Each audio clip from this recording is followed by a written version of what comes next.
So you found the skeleton. How would you tell it's a dinosaur? You personally, how would you decide? Well, interesting question. I don't know. I'd have to do some research on that.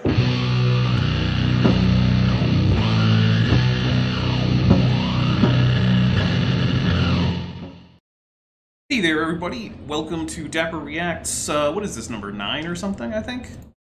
Oh, let me double check. Yeah, 9. Look at that. We were supposed to originally have Ashanti with us. That's why she was in the thumbnail. However, I have not heard from her, and I think there are some power outages in her area where she lives. So that might be the problem. If that is the problem, that's probably like one of the better case scenarios. I hope nothing's wrong. But we all hope, I hope, that Ashanti's doing well, and who knows, maybe she'll even join us later.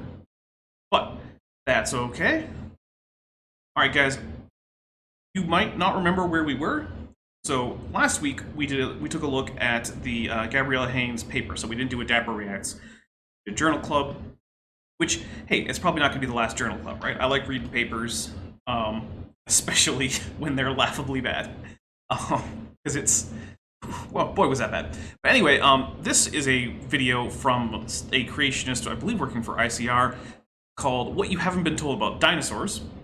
And right now, we're being told about how dinosaurs, specifically non-avian dinosaurs, although this guy would deny that birds are dinosaurs at all, live with humans. And his evidence right now that he's going over is the cylinder seal from the Fertile Crescent. I think it's Sumerian, but I mean, I don't know, I'm not Digital Hammurabi. I wouldn't know the difference between a Sumerian and an Akkadian seal. So, you know. So welcome everybody, and we're gonna dive into this without any further ado. Just me, so good luck to me. An Uruk cylinder seal, and they would take this cylinder and roll it out on a piece of clay, which modern archaeologists have done here, and you get this cute little design, which shows creatures with legs that go straight down, and by the way, that's what distinguishes a dinosaur reptile from other reptiles, like lizards and alligators. So, kind of. So one of the things is, dinosaurs do have legs that are held under the body, right? So they don't sprawl out to the side like you typically see in lizards or usually in alligators and crocodiles. But there's a couple, like, caveats there, right? So crocodiles and alligators can actually put their limbs directly under their body. They have that much flexibility, and it's called a high walk. You can actually go find footage of alligators high walking all the time. They pick their bellies up off the ground. Only the last third or so of their tail usually drags. So this is not entirely true, but also back in the Triassic, there were whole groups of pseudosuchians, which is the archosaurs closer to crocodilians than they are to dinosaurs. Whole groups, a bunch of diversity of pseudosuchians like Aedosaurs and Rausuchians and things like that that also held their limbs directly under the body, but they had a different arrangement of the hips. So in a dinosaur, the femoral shaft, right, it's basically horizontal. But then the femoral head takes a turn in towards the medial, so it's offset from the shaft, and then it goes into basically horizontally shaped acetabula. In the pillar erect pseudosuchians like Aedosaurs and Rausuchians, the femur and the head are both in line and they're basically up and down, and the acetabulum is moved to be in a more like facing down orientation. So it is a very different style of upright limb posture, but it's just not the case that only dinosaurs have upright limbs, but also there's also like dinosauriforms, dinosauromorphs that have the same limb posture all within Ornithodira, as well as things like pterosauriforms like Scleromochlus also have the same up and down limb posture, as of course do pterosaurs themselves. So just saying dinosaurs have erect limb posture, true. Saying that's what distinguishes them on its own, false. There are other reptiles that have that same or very similar limb arrangement, such that at least in a living creature you probably couldn't tell the difference. Also, we've got a membership chat from Vandalia1998, who's been a member for 25 months. He's got that very fancy Dapper Dino logo right next to his name. So are we finally going to discover the deep dark secrets that you've been keeping us from about your dino kind? With a Moth-Rhino citation needed? Yeah, hopefully, right? We're going to find out all the deep secrets from this creationist. We're going to keep going after we have those caveats about this not being, like, completely diagnostic for dinosaurs. Like, erect limbs, necessary but not sufficient for identification as a dinosaur. Lizards and crocodiles and alligators the legs go out and then down. They go out and then down. And so they like waddle when they walk. Today's reptiles. But the dinosaurs, this is what makes them a dinosaur. Part of what makes them a dinosaur Is the legs go straight down. Whether it's sauropods, the legs go straight down, or theropods. This is really fun. You guys should become creation speakers. No thanks. Fun times. But we see these legs going straight down, long neck, there's a little head, long tail, heads intertwining. Maybe that's some kind of... is this total fiction? I mean, are they just... Yeah, it is total fiction. So here's a few things, right? The dinosaur he's clearly trying to identify this is in fact a sauropod, right? The things that land before time would have called long necks. Okay, so what's the problem with that? Well, one, those necks are kind of too long in general and too sinewy. Sauropods didn't really have super flexible necks, but you can say, oh, well, we're taking some artistic way. Okay, sure. But the other thing is, if you look very closely on this seal, you'll see that these animals actually just have like lion faces. These are long-necked lions. Long-necked lion was a common motif in ancient Mesopotamia and ancient Egypt. They were literally just lions, but with long serpentine necks. The feet were lions, the tails were lion tails, sometimes extra long, but like the faces were those of lions. And also, sauropods, being absurdly big, have what's called graviportal adaptations. All graviportal just means is like you're carrying a lot of weight.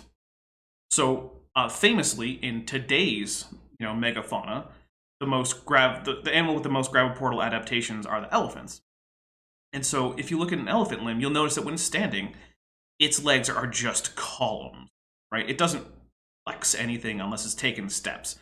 And that's because if you want to keep your legs at an angle, it actually takes energy just to stand, and your bones and ligaments can't support quite as much weight as if it were a column. It's sort of like if you think about a high-rise building, right? When those steel pillars are put in and then like surrounded with concrete and whatnot, they're not at crazy angles, right? Like it's not going to be a Tim Burton claymation movie with your actual architecture. Why? Doing that bending weakens the column. So the same thing is very true of sauropods. Now, the exact ways that they arrange their limbs are a bit different, especially with their toes, basically from like the ankles and wrists down to the toes, very different from elephants, but the basic concept of the columnar limb remains. And we specifically see dog-legged legs on these animals.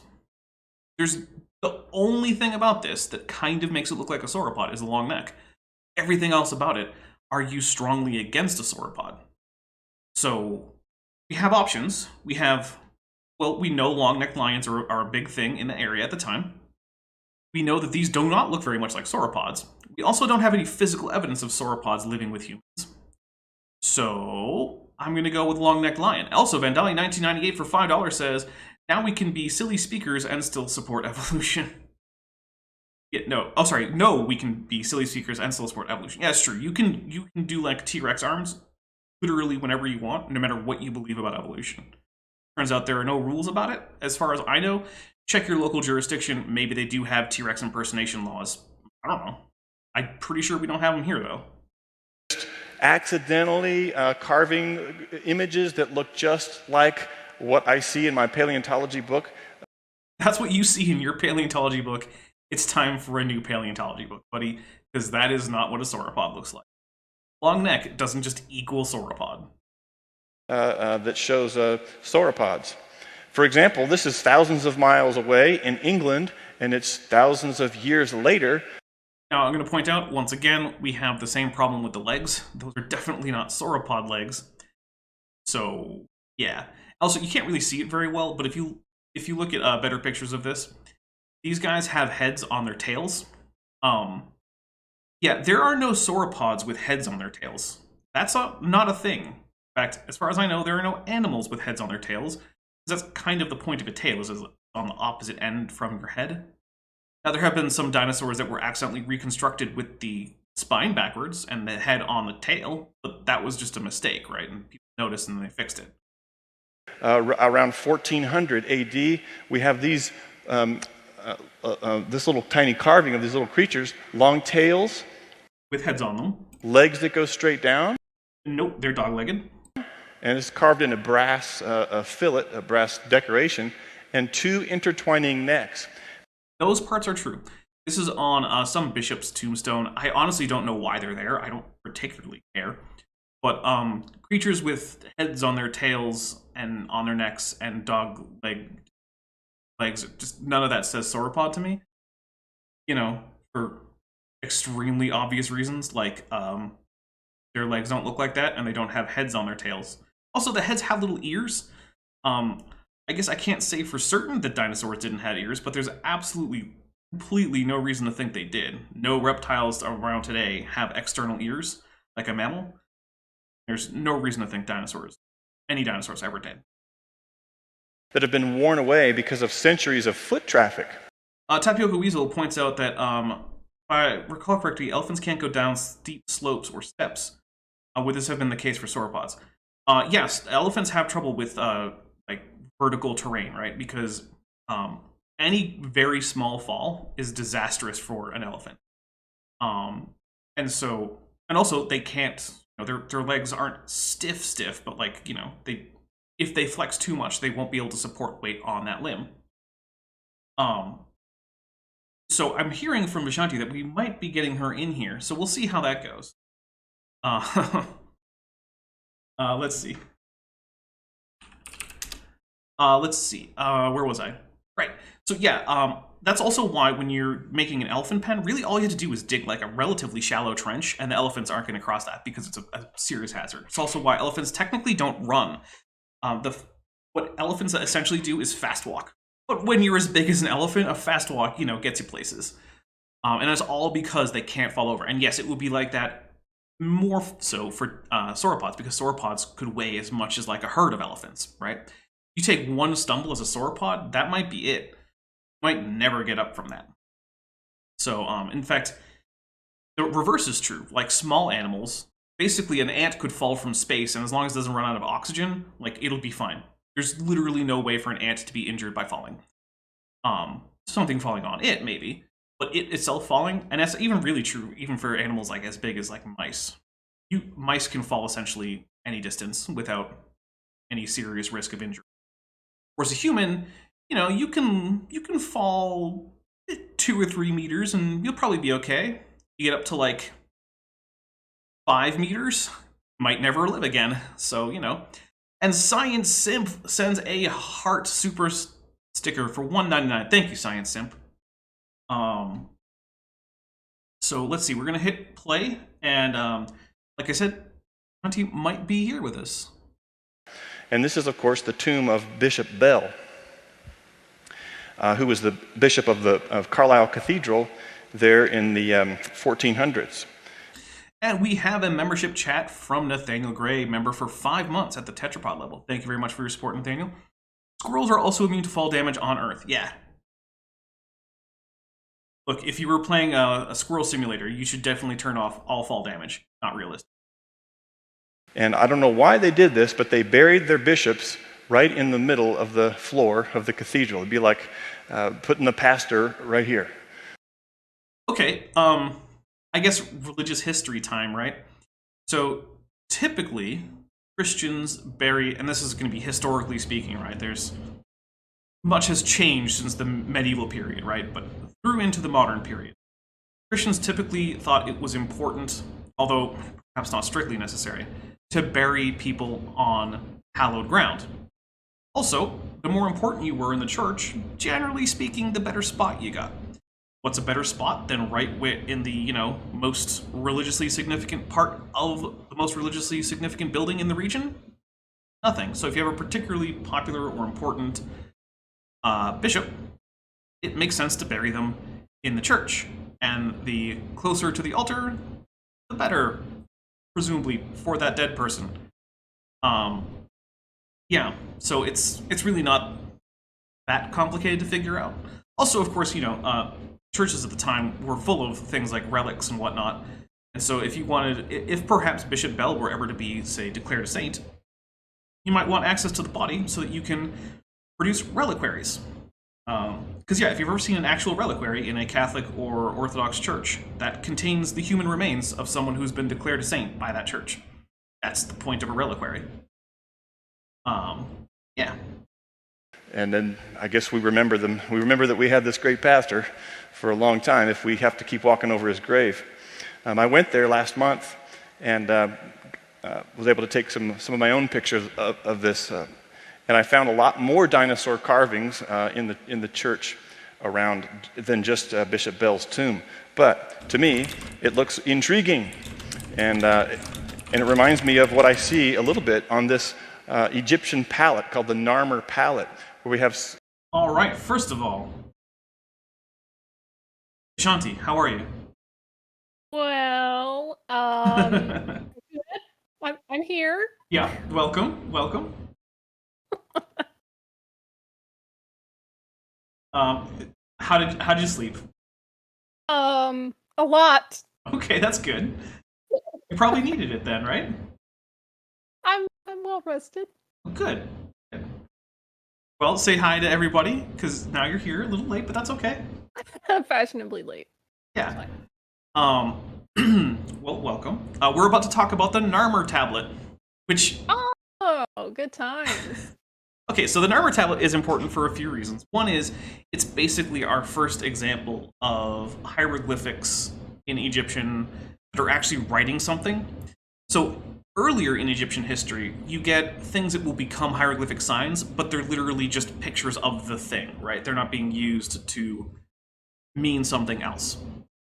But with Narmer, we see the use of, I think it's like a picture of a chisel and a fish being used with the rebus principle, which is the idea that, well, if the sounds are the same, we can use those sounds from that picture to mean something else that sounds the same, right? So it's like when if you've ever seen those little pictures where it's like an I followed by a heart followed by a U, and it's supposed to mean I love you.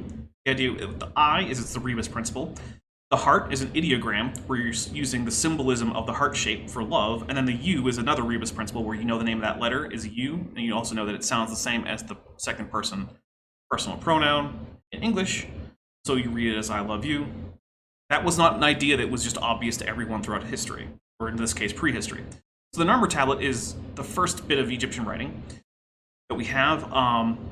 It also is an applicator, or well, it's a mixing plate for makeup.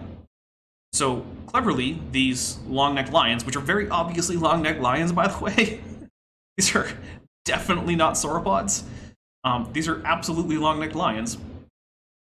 The center point where their necks kind of form a circle, what you do there is you grind some pigment paste into that, and then you add a little bit of water, and now you have your makeup that you can apply to your face. That is the point of it. And Vishanti, you can see the video, right? Oh, yeah. Okay, so here we go. We're going to have him tell us that these very obviously not sauropods are definitely sauropods. Because...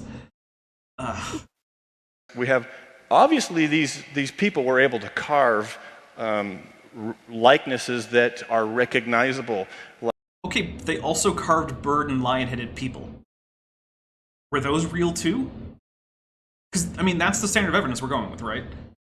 If Egyptians carved long-necked lions, that must be real.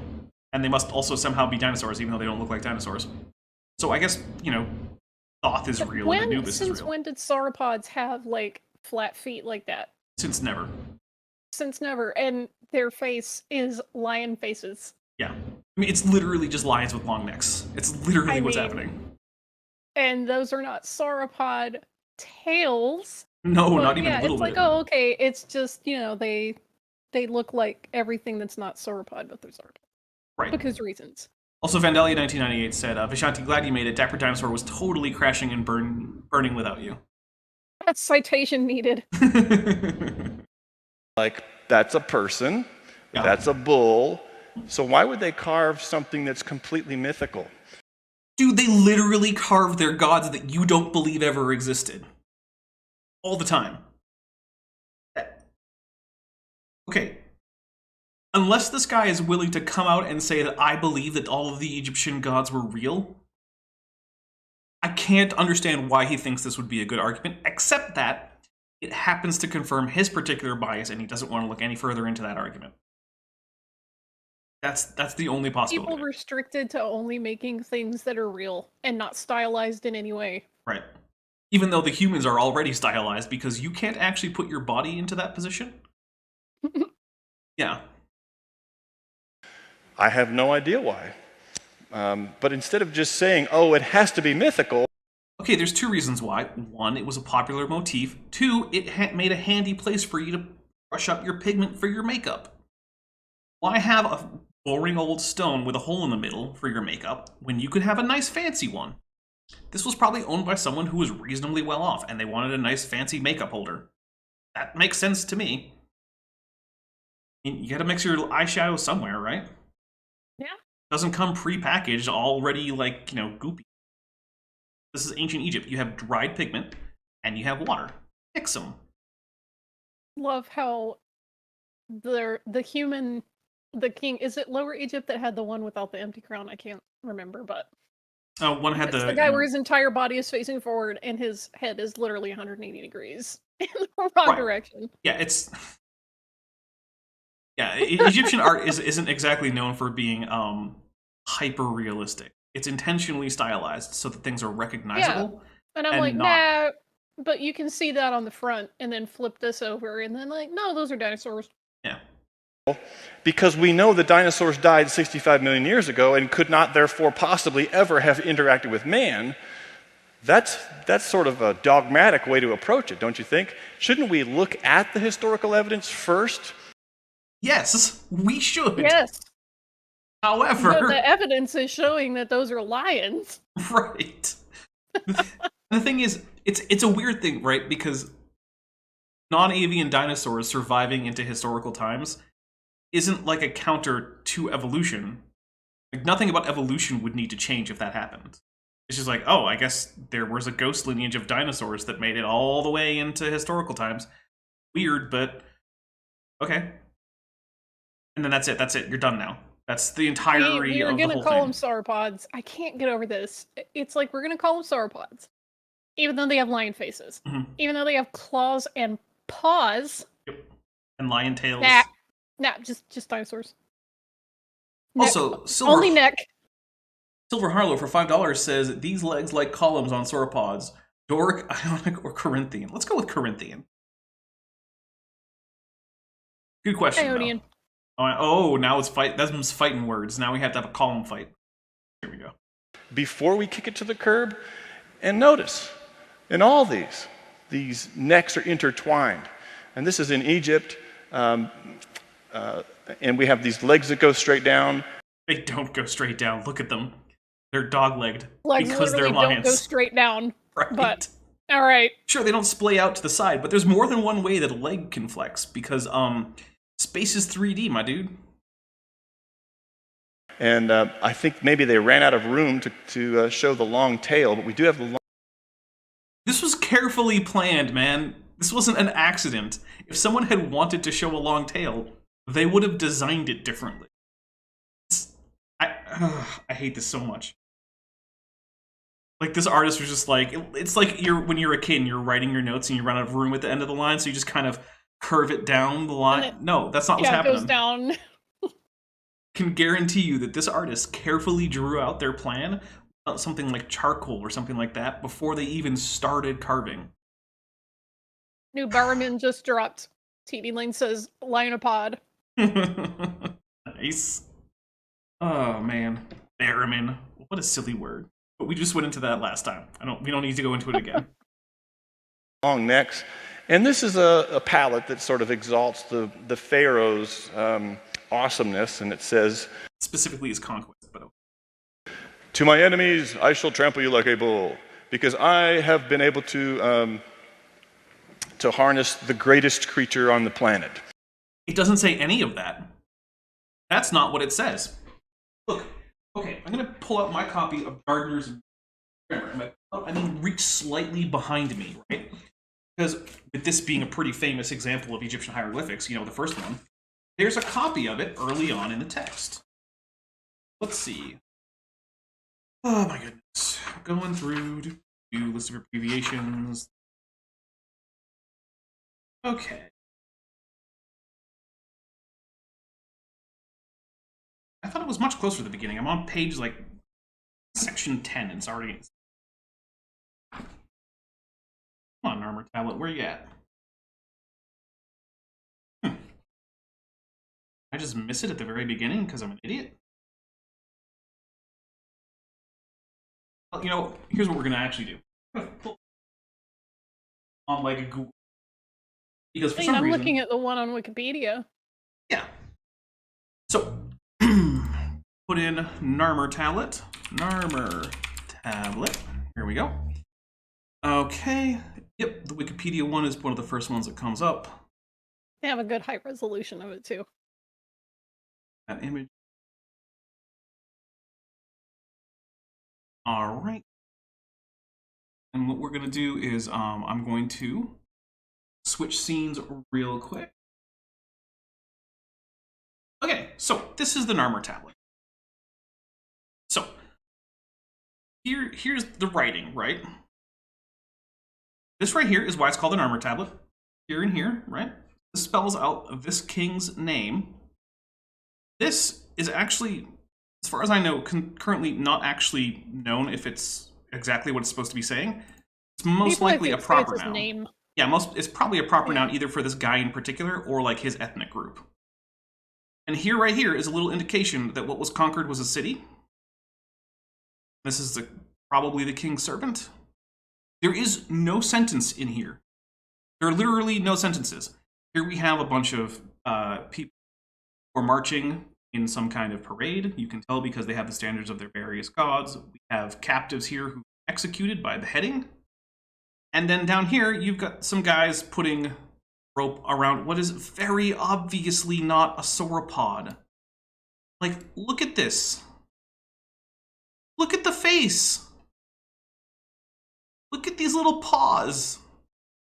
The pause, though, that's what's getting me the most. Like, this just isn't a sauropod. And that sentence, he's like, oh, this is what it says. No, it doesn't. It doesn't say that anywhere. Nowhere in here, that sentence put in there. Although I do like that we have the actual Arab numerals here, instead of the thing everyone else thinks of as Arabic numerals. Because I'm pretty sure this is held in Egypt, where, you know, most people are using the actual Arabic numerals, not what we think of as the Arabic numeral. Oh, and on the other side, it has it in normally think of. That's nice. Anyway, yeah, so this is what we're actually looking at here. These are not sauropods. There is a dinosaur. It's right here. People live with Holding dinosaurs. the hook in that guy's nose. Right. Yeah. This is the evidence that dinosaurs live with people. So yeah, sure. This is actual evidence of dinosaurs living with people, unironically. Just But it's like, not sauropods. why do those bulls have people faces? Oh yeah, that's another thing. So if they had to draw things that they saw, right? So does that mean that there were people-faced bulls in Egypt? Is that the conclusion to come to? I don't know. Bulls notorious for having lips. Right? And weird human noses and human eyes that face forward. Yeah, this is... It's hard for me to explain the degree to which this is a bad argument, right?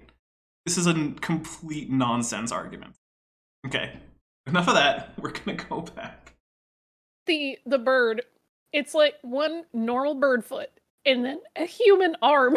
Yeah, the bird... Grasping the hook, it's like, what? Yeah, what's grasping the hook is a human arm. Yeah, well, there's another question. So if these are sauropods, and this is something they really saw, these long-necked lions that are apparently sauropods, does that mean that some falcons in Egypt, ancient Egypt, used to have one normal foot and then one foot that was actually just a human arm? Frogzor. Like, what is the actual, like, point that you're trying to make here, dude? Because if it's that everything on the Narmer tablet has to be for 100% for real, you're going to have to argue for the actual existence of a lot of things that aren't just dinosaurs that happen to look like lions. Okay. Seriously, it's like someone in 2,000 years finding like a Harry Potter art book and like, well, I guess there were Hungarian horntails in England in the 1990s. That makes sense. Sure. Okay. The biggest land creature, maybe. Maybe that's what this is saying, something like that. And if I can harness the biggest land creature, then I'm the biggest and the baddest and the best. It doesn't say any of that. Nanny, nanny, boo-boo. Something like that. Okay, so we've got a weird lizardy guy. I don't even know where this is from. Well, I'm speculating, but I do... Remember that time he told us it was a big deal that dinosaur legs had to go straight down below the body and not sprawl out, and yet now they're sprawling out? Weird, huh? Did pre-flood or post-flood sauropods have paws? No sauropods had paws. No. They certainly didn't have big toes sticking out like this. Like I said, they're okay, so in sauropods, in some of the earlier sauropods, what happens is that they bear most of their weight on the metatarsals and the metacarpals, right? That's or in your hands. Now, in the earlier ones, in the hand, they still have some hand bones that project out, but barely. They barely project out. And some of them don't end in claws. And then their digit 1 on the manus, the thumb, just kind of pokes out sideways, doesn't even contact the ground, and it usually has a fairly big claw. And we're not sure what they were doing with those thumb claws. Maybe they were for combat, maybe they were tools for digging or scratching at something. Who knows? I certainly don't.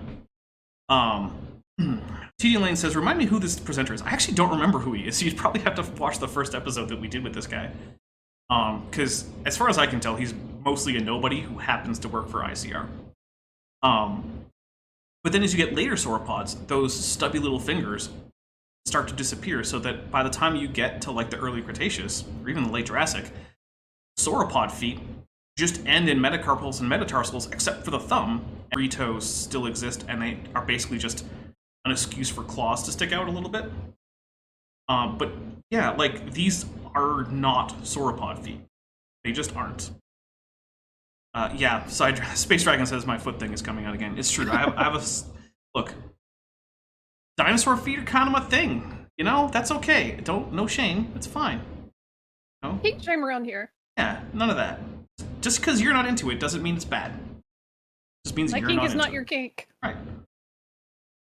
You see this interesting It's interesting. anatomy in all these carvings. Yep, that doesn't look anything like any dinosaur. Separated geographically and chronologically. Fun fact, humans have imaginations no matter where they live. Yeah, weird, isn't it? Here we have a Middle Ages castle in France, Chateau du Chambord. I haven't been there yet, but several of my friends have been. And this is the iconic symbol for the chateau. It's like a castle. And Is it a castle or is it a chateau? Because those aren't actually the same thing. They're both places where you live, but a castle is a fortified military emplacement where you live. Oh, A chateau really is just like a love- mansion. I love except I hate when people pronounce the final D's on French words like that. Oh, Like, you know, just enough French to say chateau, but Chambord. oof. Like, bruh, No. can you not? That just makes my ears hurt. it's all over the castle. And I think this is the one they call Salamander Castle. You can go there and get a T-shirt that says, I went to Salamander Castle. Commander Castle. Salamanders. Do you guys have those in Washington? Yeah. Do they have scales? No. These are scales. Yeah, because a salamander is a mythical fire lizard. Okay, so I guess we're going to get into It's a what... Charmander! Basically. Okay, so we're going to get into what a salamander is, right? So, because first, why would a salamander, an amphibian, be associated with fire? And then why would it be sort of mythicized? Because that doesn't seem normal, right? Well, here's the thing, right? Where do you keep your wood for your fire at your medieval chateau? In a pile outside, right? Because you just want a stack of logs in your fancy mansion? No. So you have a stack of logs outside. Okay.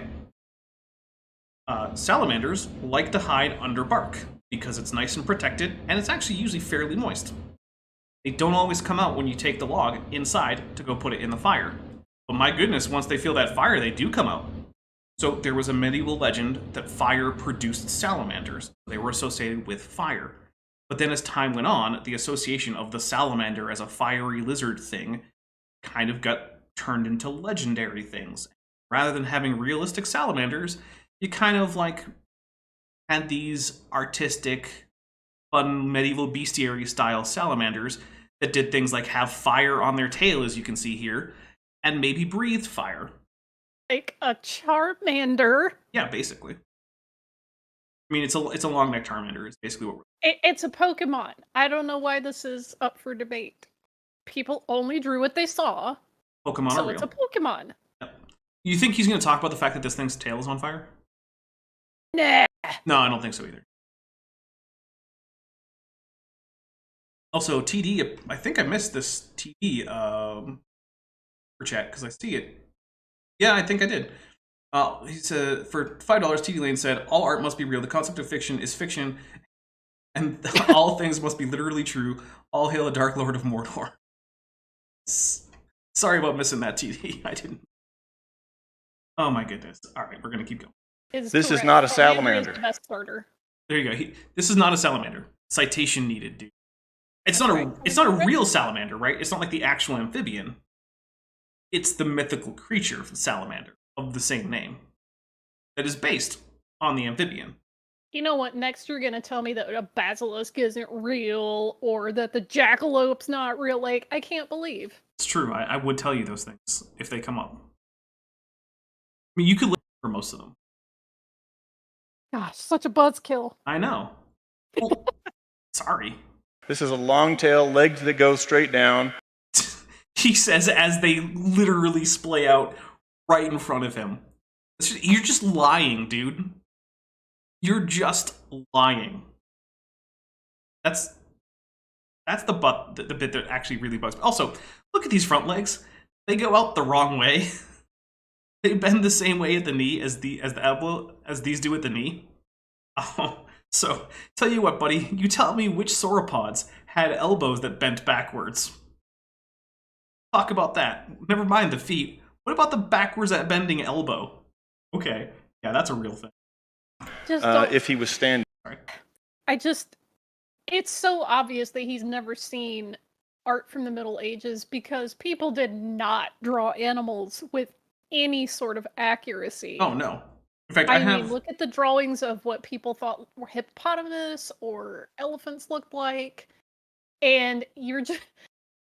It's almost comical. Actually, it is comical. It absolutely is comical. If they hadn't seen the animal, then their drawings of it are just absurd. Yes. In fact, even some of the animals that they have seen still end up being kind of weird. And yet their drawings are still better than mine because I cannot even hilariously render animals with any sort of skill. All right. And a long neck, and it's some kind of a swampy type creature. And we think that the Why is it some kind of swampy type creature? Sauropods weren't.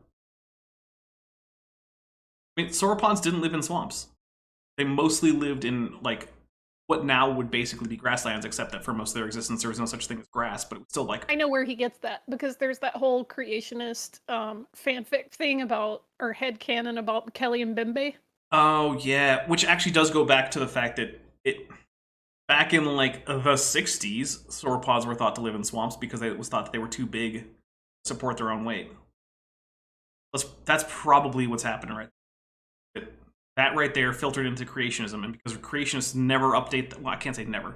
Because creationists so infrequently update their ideas, apparently just like 50-year-old paleontology ideas that have been long debunked are just hanging out in their brains. You're more than willing to say if something in a textbook has been, quote-unquote, debunked for 100 years or proven wrong for 50 years, but, to them, science stopped with Darwin, and at best, they might give it up to the 60s or 70s. Also, here's one thing. He's saying, oh, this isn't a salamander castle, this isn't a salamander. I'm pretty sure that we could find historical records from around the time the building was built calling that a salamander. I'm pretty sure that this is not like a thing that people made up here in like the 20th century to say like, oh, well, we gotta pretend this isn't a dinosaur. I can't say for certain, but I would be willing to place money on the idea that we have records of this being called Salamander Castle since long before young Earth creationism came on the scene. The fella who carved this or built this castle, this is like... Probably not the same guy. My guess is that like the architect and like the building crews weren't the same guy who did all the decorative carving. But okay. Like what DM Wing says, swampy type creature, it must have cost at least 2 black mana then. That's true. It's true. You do need to use your swamps to create swamp type creatures. You create the black mana, yeah. Yeah. A grand hunting lodge or something. And it's kind of like what you see at Chateau de Blois. I don't even know what I'm looking What? at. I see something, like, I think there's a foot here, which I guess makes this the head? Man, this is a confusing picture. Was Chateau... Everything's just monochrome. Like, there's no contrast. And he said Chateau de blah. I think it's Dubois, which I... What? Elois, Dubois. Oh, okay. So what I'm going to see if I can't do is find a better version of this picture. I'm looking right now. Because my goodness, this is, well, there's an external dragon, like, art pieces that people did at one point. Oh, okay. I think I found a better version of it. Okay. Okay, it's not an amazing version. This is not an amazing version, but it's better than his potato-filmed version. Okay, guys, this is what we're looking at. So the first thing I want to point out is it's just got a human nose, which I feel like I don't need to tell you guys that sauropods, dinosaurs, animals that aren't humans, generally don't have people noses.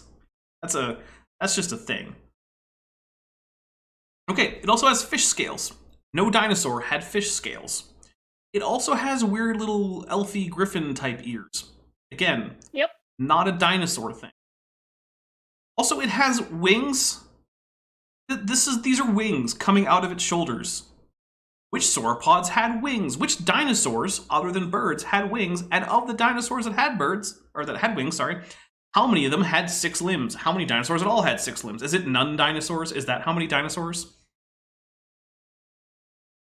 Dinosaur left sauropod. This is clearly not a real animal. If you really want to say people drew what they saw, then you're going to have to say that they saw a 6-limbed, fish-scaled, human-nosed, griffin-eared dragon. DM Wing says hexapodal dinosaurs confirmed. Right? Like, come But also, on.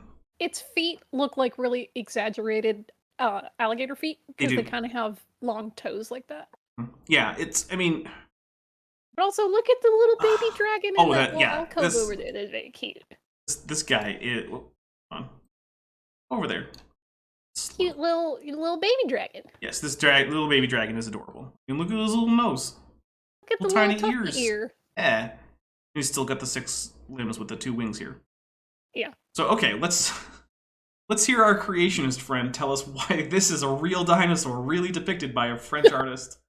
That makes all sorts of sense.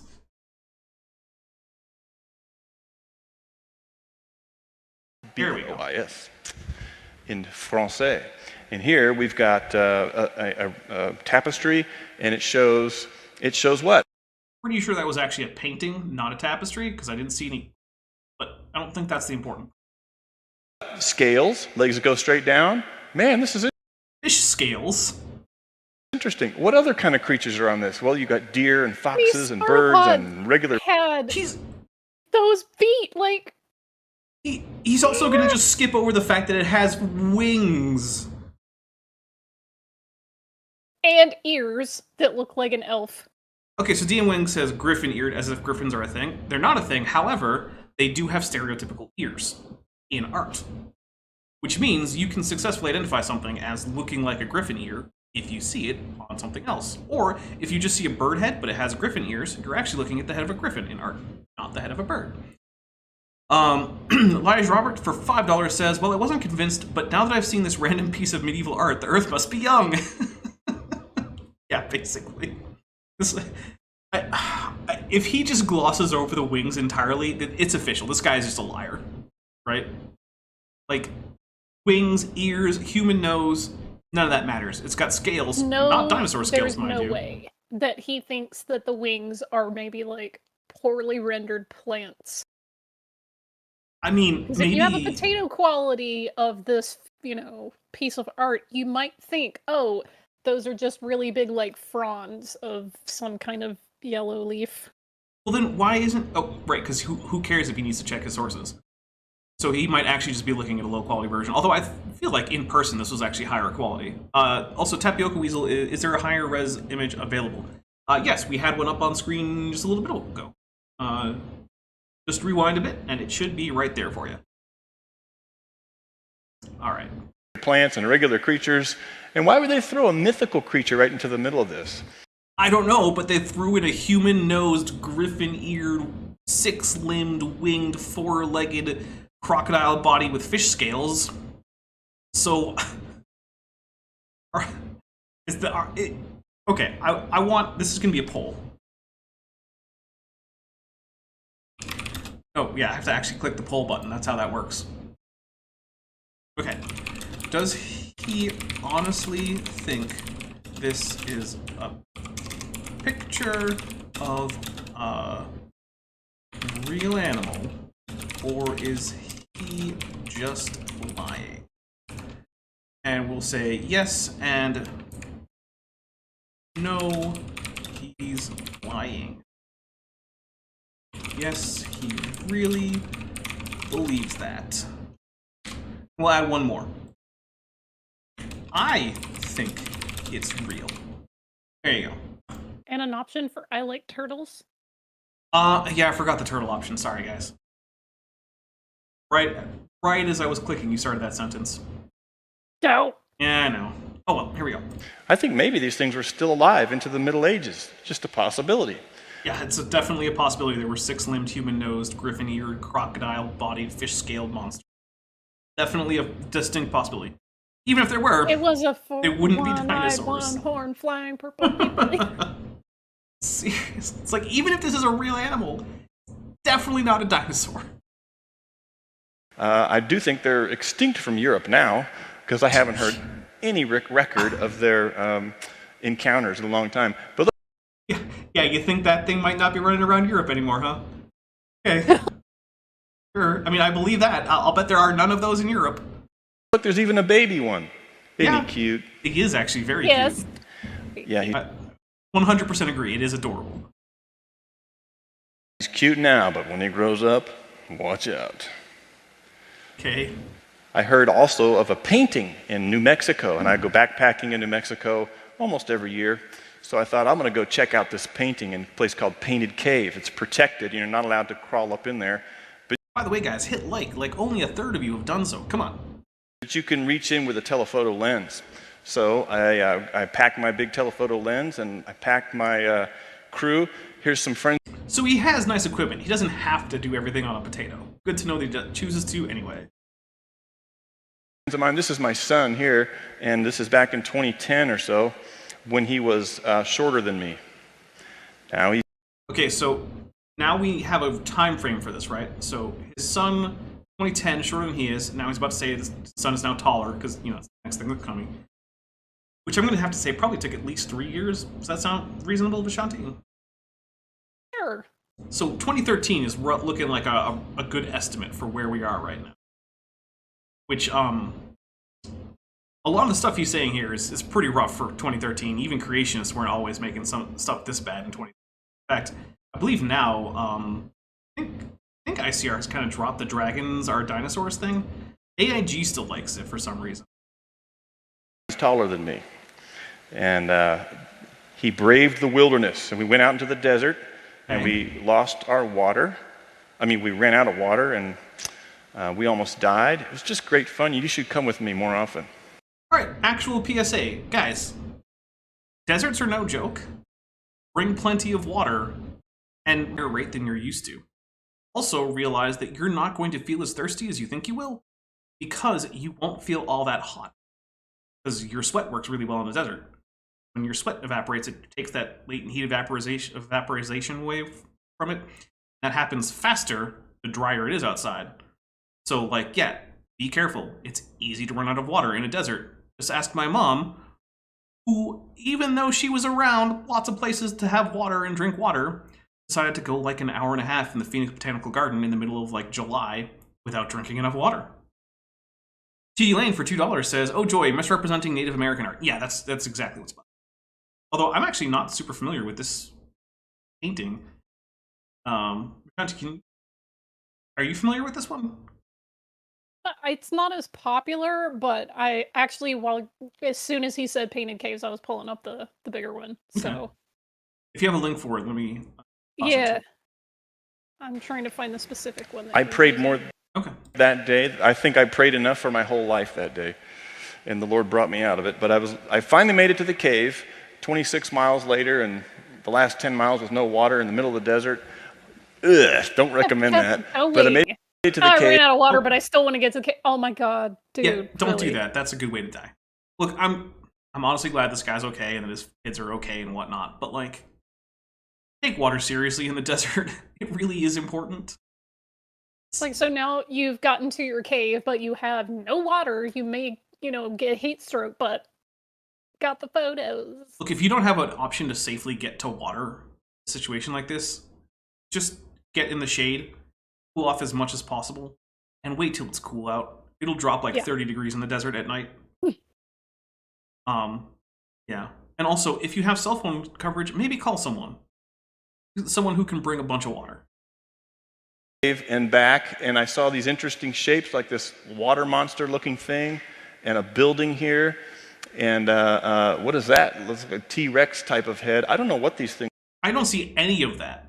I see squiggles and some people. Looks like this like there's a person down in the middle, then maybe off to the left there's another person. But yeah, I don't see a T-Rex head. I don't know that there's a water monster. I feel like people out in the desert probably aren't drawing that many water monsters. Where would they imagine that water monsters live? In the oceans that don't exist, or the big lakes that don't exist? Like, what are we talking about here? Are you tell me what you think they are? Well, I see a person on the left. I have no idea what I'm seeing on the right. I think there's another person on the far right. Then up in the top, looks like some kind of animal that is hard to figure out, but I think there's like a head on the left, tail on the right. But again, this looks like it was taken with a potato, so I don't know. I'm really trying to find. Wait, okay, I think I got it.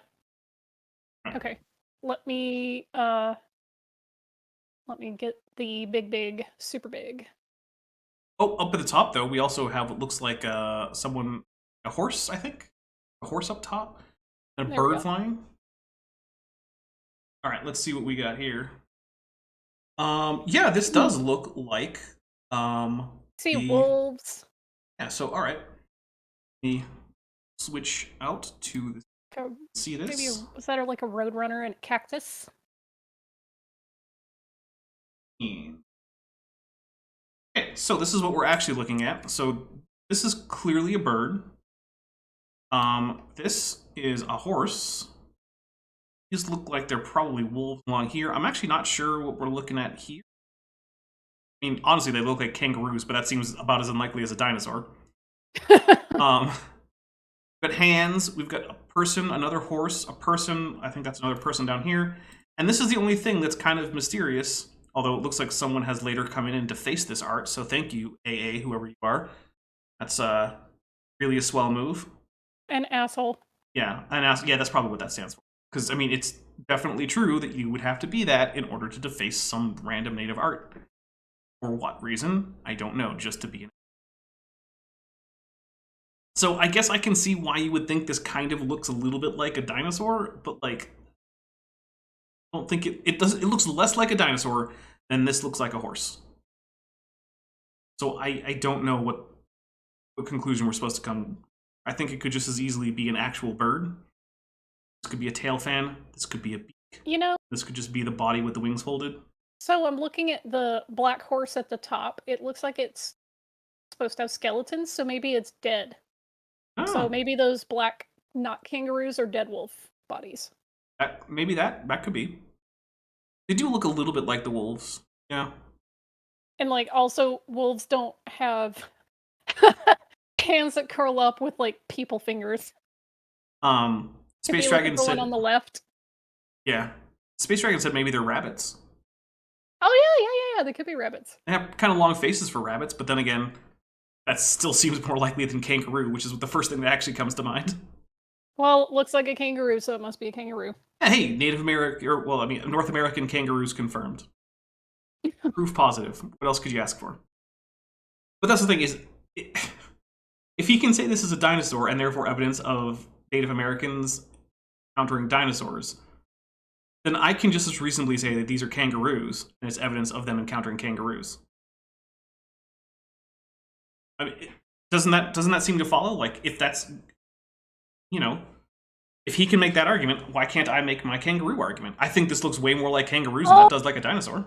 Nova Saver got it. They could be armadillos. Oh yeah, armadillos. Yeah, that would make sense those too. look like armadillos. I mean, they have kind of Yeah. long limbs for an armadillo, but then again, literally all the other options have problems too. So yeah, armadillos is a good option. Okay. All right. Well, we're gonna head back to video now that we've seen an actual decent version of this picture. All right, here we go.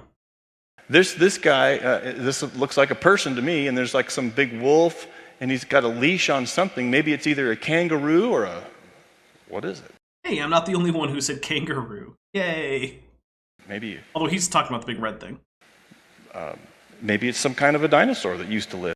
Oh, Jessica just joined the channel at the amnio level. Thank you very much, Jessica. You're a channel member. Send Jessica some of the tetrapod emojis to welcome her to the channel. And the good news is that this month's credits haven't actually been created yet because I haven't received all the Patreon processing. So I don't know sorry, who's going to be in the credits, which means that I haven't actually even checked the membership credits. So you're going to make it into the October credits, Jessica.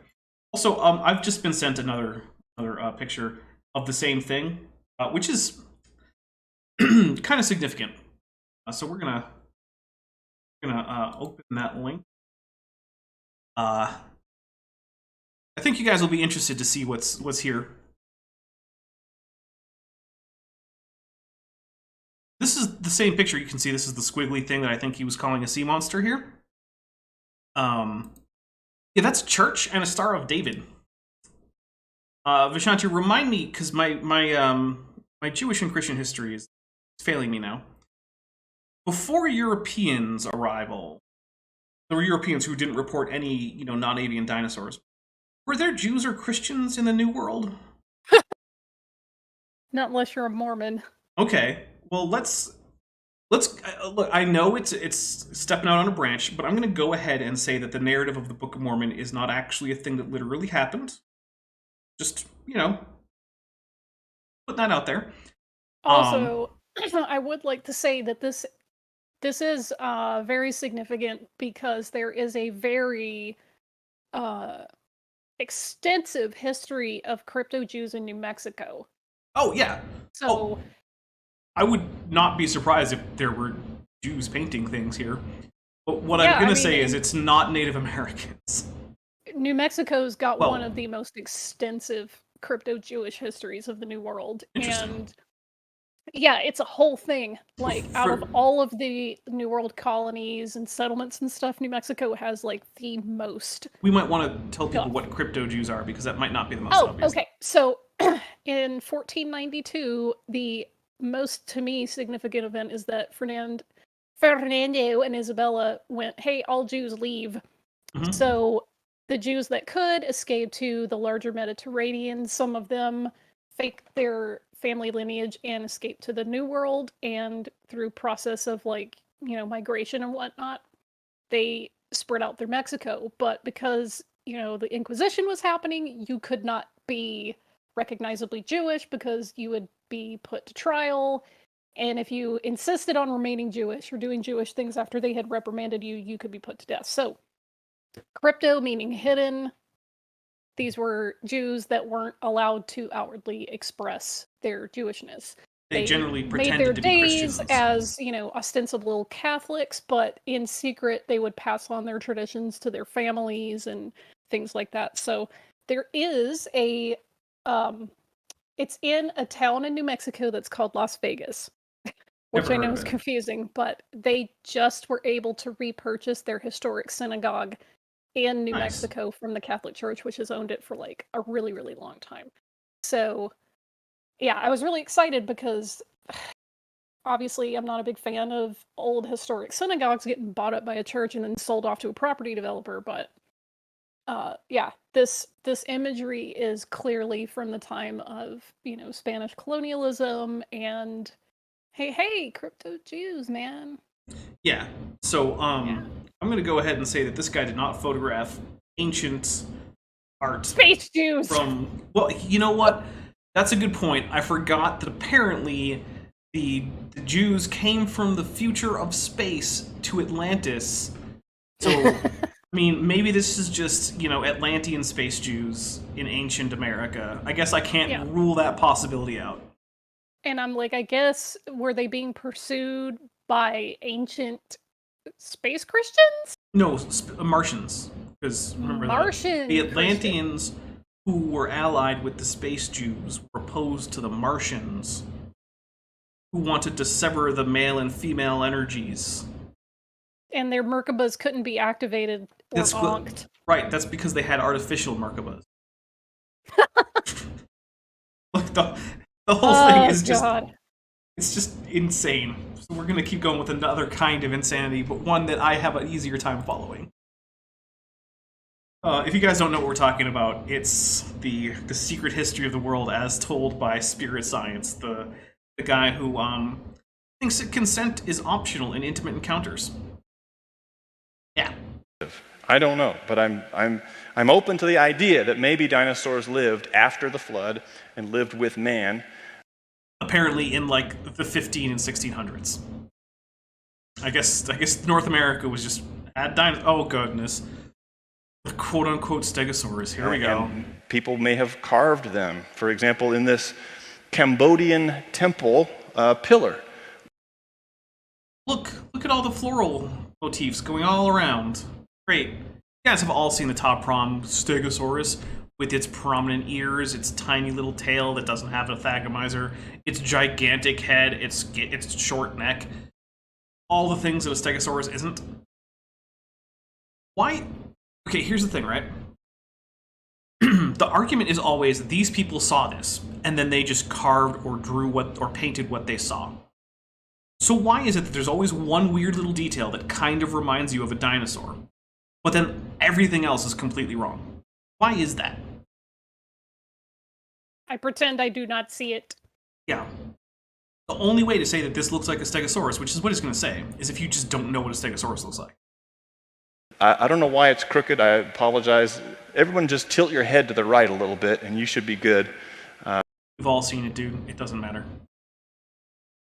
But you've got this mythical look. You think he also thinks that lion-headed monkeys are real? Just asking for a friend. Half man, half something else. That you don't think is real, my dad. Oh my goodness. Oh, you know what? We're gonna take a break because it's past my normal break time. So what we're gonna do is I'm gonna go take a few deep breaths, get some caffeine, and we're gonna come back. So I'll be back in just a few. While that happens, I don't know. I think I'll play some ads because, well, quite frankly, I had to pay rent.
All right, guys, we are back. We're still waiting a little bit on Janti, but that's okay. We're going to continue a bit with the video, or actually with me just talking on it, because, like, look, if you're going to tell me that you are presenting as evidence a carving where even you don't think it's all real, what am I supposed to do with that? Honestly, what do you expect me to do with that? I'm talking to this guy here. No, not my audience. Obviously, you guys aren't doing that. But, like, yeah, it doesn't make any sense. Either this carving is good evidence for real things existing, or it's not. And he's already said it's not. I don't see why I'm supposed to take seriously that this thing has to exist. But again, it's also probably just a pretty ordinary picture of a rhino.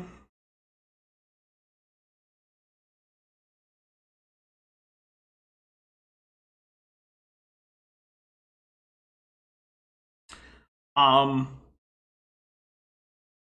yeah, there's, I mean, take a drink for looks like, right? Pseudoscientist's favorite phrase. Looks like? Yeah. There's an island that looks like a dolphin. There's a cliff that looks like an elephant.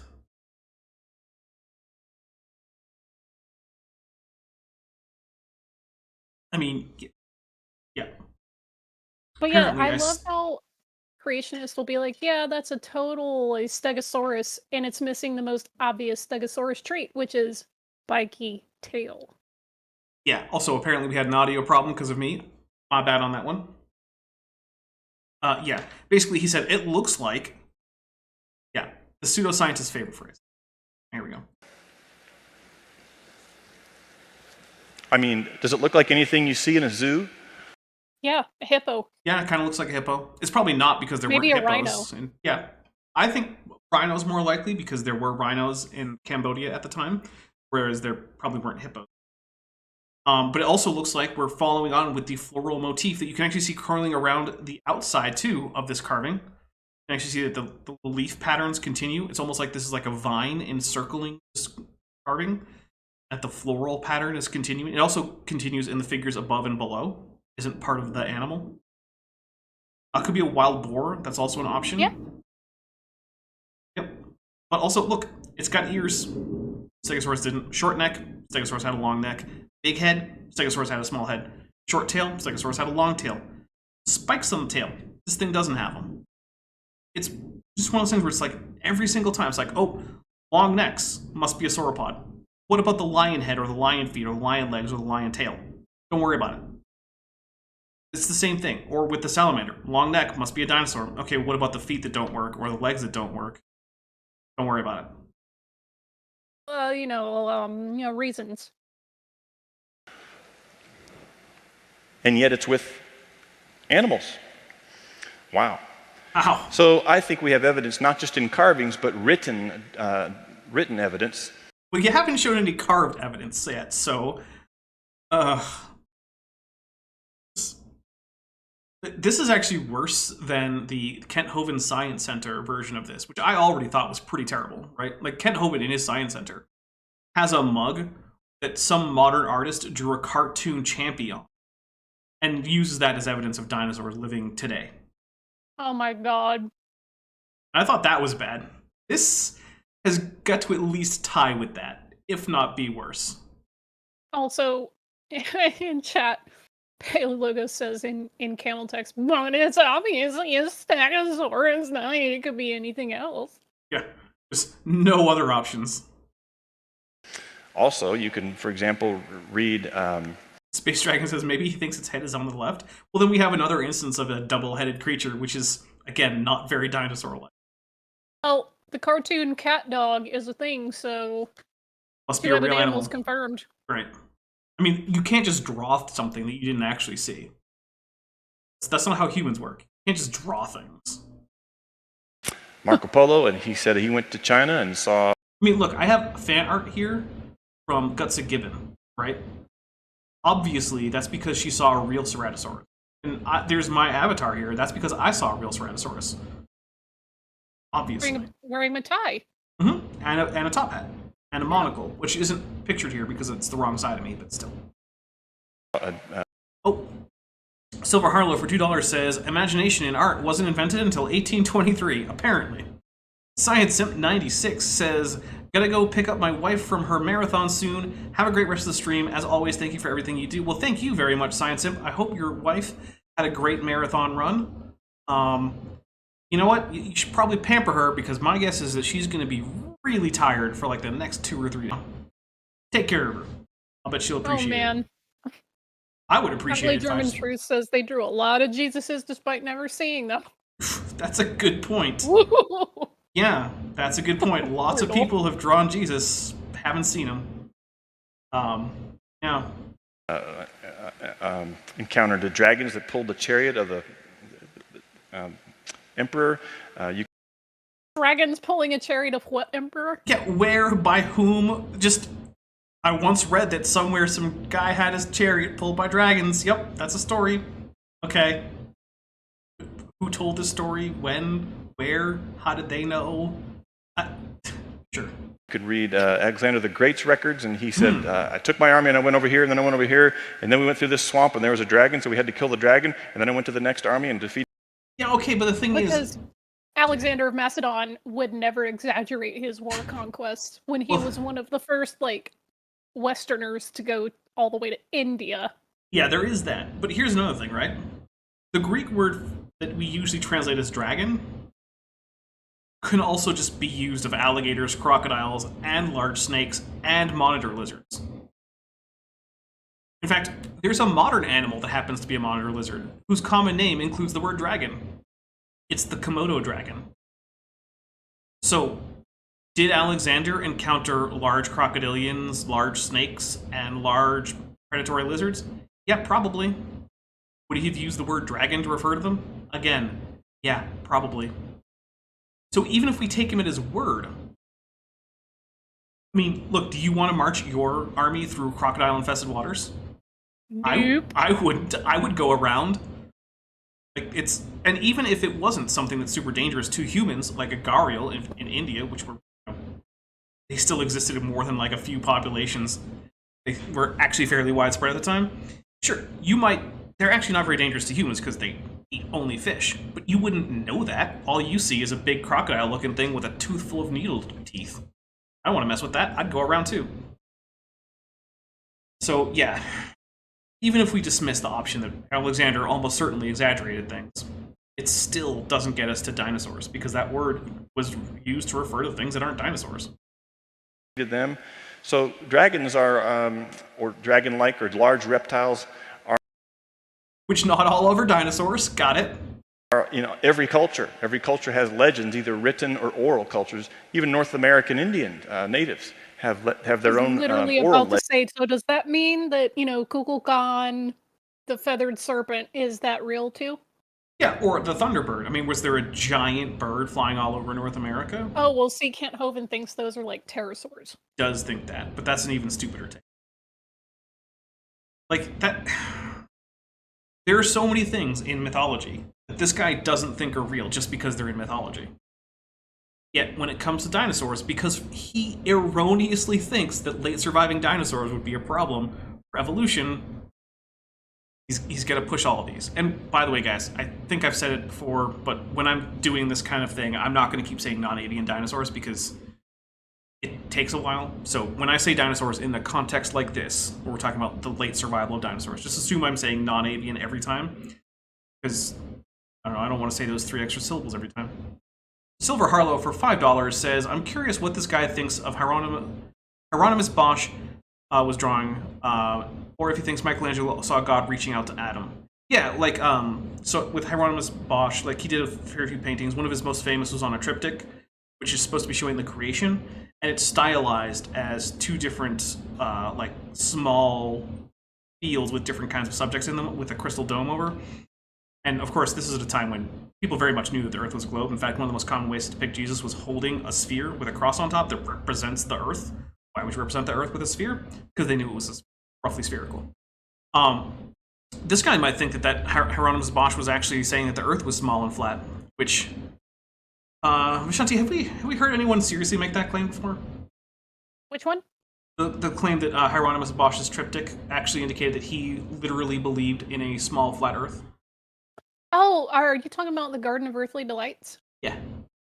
Oh, yeah, totally. I believe the Earth was flat because remember, according to flat earthers, everybody used to think the Earth was flat up until like Okay. 1920. In addition to flat earthers, I've also heard R and Ra make that exact claim. Oh, Jesus. So, guys, take R and Ra's history with a few truckloads of salt. Not great at history. I like R and Ra. I think he seems like a nice enough guy. However, I've heard him make way too many baseless claims about things that I think he heard somebody say and liked how it sounded and just kept repeating it. yeah, when you step outside of biology, where he's actually pretty careful with his sources and checking with experts and stuff, the quality of the information goes down. Just say that. I'm not here to start a fight. Anyway, but the other one was, does he think Michelangelo actually saw God reaching out to Adam? Yeah, like, he must. Reaching out to Adam from a piece of cloth that was suspiciously brain-shaped. Yeah. Legends of giant monsters that used to live back in the day. Okay, but that's just a fun idea, right? Like, if you think about legendary writing, right? So the idea is you have these great, basically like superhero-level people in your legendary past. What do you have legendary heroes do? They have to fight epic battles against giant cool monsters. We still do that today because ultimately things like superhero fiction is basically just our version of like Hercules stories. And hey, in the newest Doctor Strange, movie, Vishanti, what's the first thing that the Doctor fights? The big monster? Yeah, he fights like a light mummy monster thing. Yeah. It's almost like that's the kind of thing that you do with your heroes. You tell stories about how they fought the big beast of whatever. Shout out in Hieronymus Bosch, though. Shout out to the person who has like a prickly pear growing out of their butt. Yeah, that's also a thing. It's like maybe that's what Hieronymus Bosch really saw. He saw someone with like weird spiky fruit coming from their butts. The famous flesh castles. All right, here we go. I think that they went extinct. I think if I was in my backyard and there was a giant monster in my backyard who kept eating my kids, I would get together and I'd say, hey, bring your spear and bring your club and let's go get this thing and let's take care of it because I'm tired of it eating my kids. And then I would bring my AK-47 and we would do. Yes, your Stone Age AK-47. Got it. Also, pretty sure Reminds me of an episode of The Mentalist where the guy had to point out that there was a Kalashnikov assault rifle in a allegedly like medieval painting, and it was his way of showing like, yeah, the painting you have is a fraud, and we still have to catch the real whatever culprit. But it was just like kind of like maybe we have a Star of David in a church on an ancient Native American painting. Maybe check for anachronisms before you present things as evidence of a particular time in history. Oh, Valkyrie Vision sends a Mothra super chat for $1.99. Thank you very much, Valkyrie Vision. Also, I really hope they get the accessibility thing for emojis figured out because yeah, I've actually already sent YouTube messages about like, hey guys, like, you got to work on your accessibility for the visually impaired on YouTube. It's made improvements in the, since YouTube has come around, unsurprisingly, but like, it's still got some pretty big, it's just not very accessible. All right, here we go. Do this and get rid of it from our neighborhood. Well, we should actually expect clashes with dragons after the flood if we investigate Job chapter 40, which says this. Look at the behemoth. Well, what's a behemoth? So there's a few options. There's hippopotamus, there's elephant. Interestingly enough, there's just cow. The Septuagint actually just goes with cattle, right? Like it's a bull or a cow. Yeah. Well, whatever it is, he made it along with Job, along with people. All that tells me is that according to Genesis 1, it would have been made on day 6. Okay. Were made on day 6. Adam and Eve, day 6. So this is a day 6 creature. See now his strength is in his hips. We saw the hips, didn't we?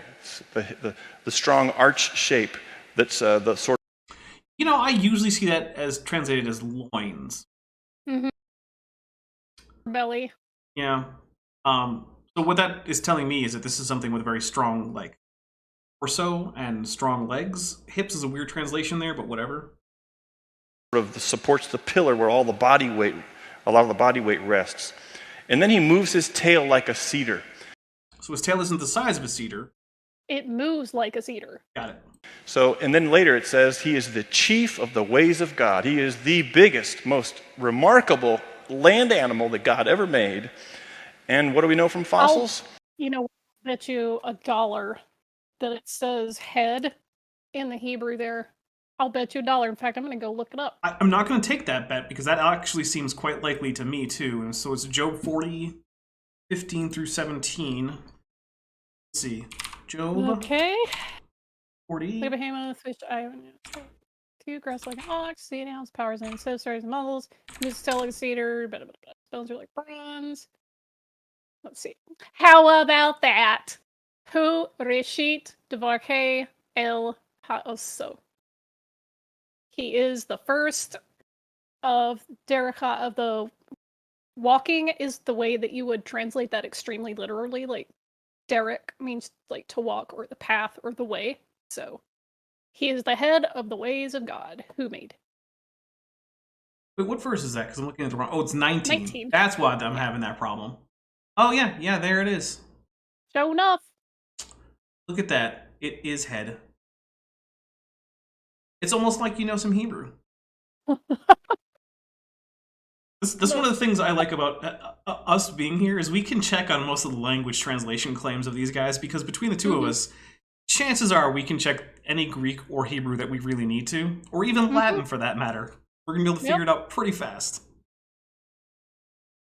Remarkable land animal that God ever made. And what do we know from fossils? And legends? Well, and legends. Scientific evidence as in legends. Legends are claims, my guy. They're not evidence. That these dragons or dinosaurs were the biggest, baddest, most remarkable land creatures that ever existed. That's actually not even true, right? If you look at medieval art, dragons are usually depicted as smaller than horses. So, like, it's not until you get into, like, late medieval and early modern times that you see the idea of, like, the colossal dragon as big as a mountain. It's just not the case that dragons were considered to be the biggest things in the world. They were big for reptiles, but when you look at older paintings of, like, St. George and the Dragon, in the older paintings, the thing's like the size of a medium-sized dog. Like, it would walk shoulder to shoulder with your... Not a toy poodle, like a regular full-size poodle. Like, still. These are... But okay, sure. We're just going to pretend that modern conceptions of dragons that are ahistorical when placed back into the Middle Ages is the proper way for us to interpret a Bible passage that doesn't say anything about dragons, because... there's a Hebrew word that roughly corresponds to the Greek word for dragon, which is where we get the word for dragon in English. It's tanin. And, Ashanti, remind me, does tanin show up in the section on Behemoth? Nope. Huh. Weird. From what we know. And so if this is true, then God is saying to Job, hey, look now at the Behemoth. Because as big and awesome as he is, I made it. Therefore, I'm bigger and more awesome. Almost like this is a polemic or a metaphor to give you a theological teaching. Yeah, like maybe it's talking about things like the sovereignty of God over nature, rather than being like, hey guys, there's totally dinosaurs here in the Levant. Yeah. Also, if you guys want a bonus round, I know most people throughout the ages have read the very last chapter of Job as Job just like going along with the whole thing. But if you really want this path, like the end of Job, to light up for you, try reading it as sarcasm. And it gives you a little bit of consistency with people arguing with God, and instead of him being like, oh yes, God has made all of these things and who am I, the lowly human, it's just like, oh yeah, God is so powerful and I can never do anything about it. Yep. I accept my lot in life. Vadim Slamovsky Redchenko asks if I am familiar with the Slavonic legend of Gornich. No, I am not. Feel free to send me something about that if you think it would be interesting. I am not currently familiar with it. And I deserve the credit. And he does deserve the credit. And these dragons lived with man after the... Oh, it's apparently about a multi-headed fire-breathing dragon. Apparently based on black powder rocket-like weapons the Mongols used. That would make sense. Sweet. Because the Mongols did get black powder basic rockets from China. Flood, therefore, during the Ice Age for sure, when the Middle East was nice and tropical instead of dry and dusty and sandy today. I mean, yeah, that was the case that thousands of years ago, like the Sahara was in fact like grasslands and some wetlands, and there were big lakes and whatnot. You can actually tell because you can find things like the fossils of savanna and wetland animals. You can find things like old pollen and stuff. And it's very much not deserty. So, I mean, yeah, it's true that the Sahara was, in fact, much more lush in the past. And it probably will be again, because this is one of those climate cycle type things. Well, we have Icehouse Earth period. 2 more clues, our last 2 clues. And these are more sciencey. Oh, good. So, put on your science hats, and let's talk about this. So it's not just going to be a painting of an obviously fake chimerical animal with 6 limbs that just happens to be a dinosaur. It'll be a little bit more sciencey than that. Or Hieronymus Bosch butt trumpets. It would be hard for it to be less sciencey, to be fair. This 4th clue called collagen decay. Show me your hand if you've heard the word collagen. Okay, guys. Gotta do another poll because the creationist asked a question. Here we go. Oh, actually, we forgot to read the results of the last poll. So it was actually pretty close split. No one said that they believed it. A bare majority said that he was lying, and then 40-something% said that he actually believed what he was saying. So basically, my audience is more or less split on whether this guy is an idiot or a liar. But have you heard, put a space in there, heard of collagen? Right, guys, we're not going to ask if you've heard of decay, because I'm just going to assume that that's a yes. You've heard that, yeah, good. So a little bit, and so you've heard the word. Well, collagen, maybe you've heard it as a dietary supplement or something. You could just get to the point where, it's a protein that helps hold animals together. Like it's a big part of your skin. You could just get there, buddy. And you do need protein. It's a protein that all people have to have. All vertebrates have to have because our bodies are made of protein. And not entirely. There's fat and biomineral deposition, and there's more than just protein, but that is a lot of it. In fact, our bones and our skin and our connective tissue contains a lot of collagen protein. I thought he was going to say we're made out of protein, and I was ready to be like, oh yeah, what protein is hydroxyapatite, buddy? But he didn't, so I can't. I'm a little disappointed that he didn't go the dumbest route possible. Oh well. We'll give him a point. 1 point for not being as dumb as humanly possible.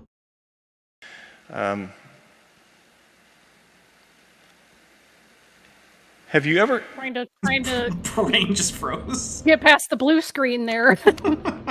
Creationist.exe has halted.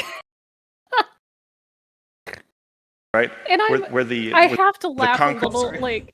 I know it's petty, but I have to laugh a little bit because I'm like, my man, you got notes sitting in front of you. Yeah, he does. Hey, you know what, though? That happens to me sometimes, too. Like, remember the stream where I couldn't come up with Sensu Leto? I had to have Erica and Joel Duff. Sometimes your train of thought derails. I get it. Yeah, it's fine. Like, we laugh, but, honestly, it's really not.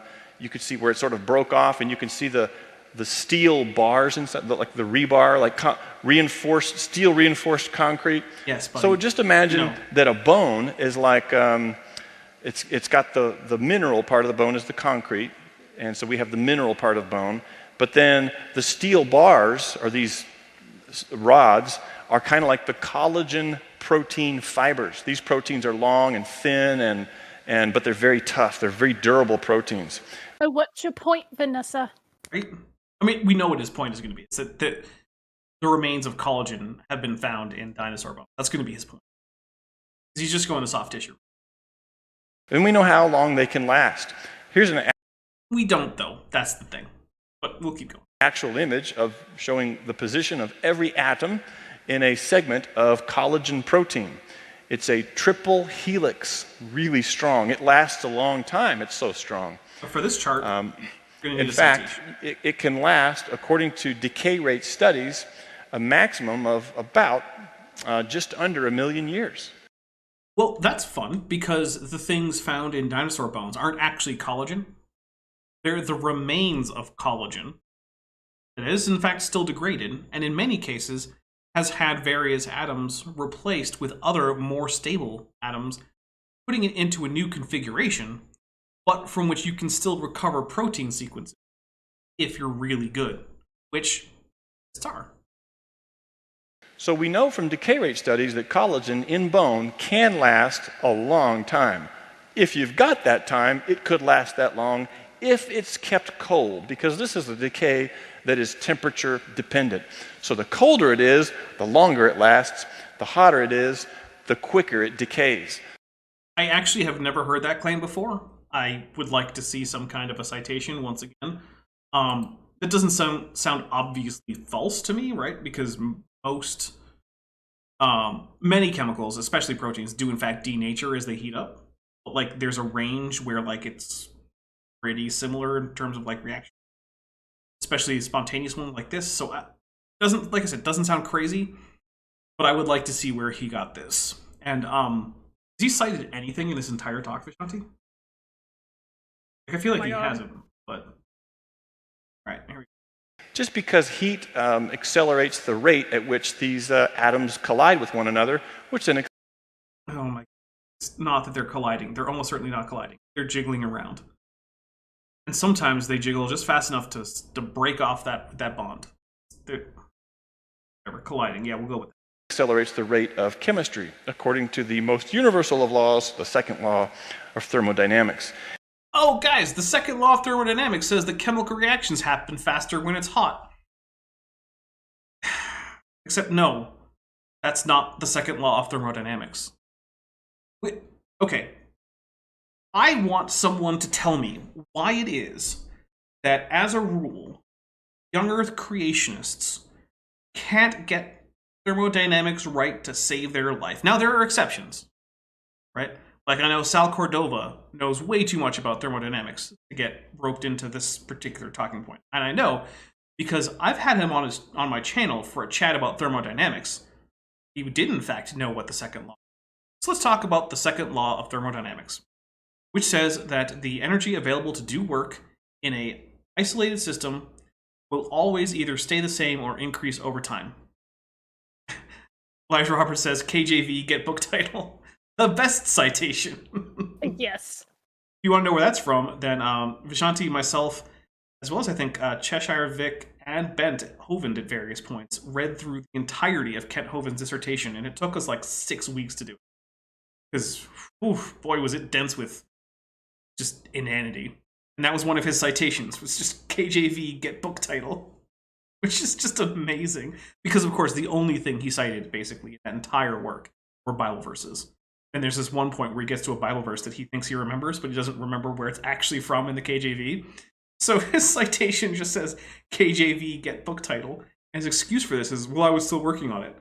Oh, so you submitted an unfinished work as your doctoral thesis, and then you want us to take seriously the idea that you're a doctor?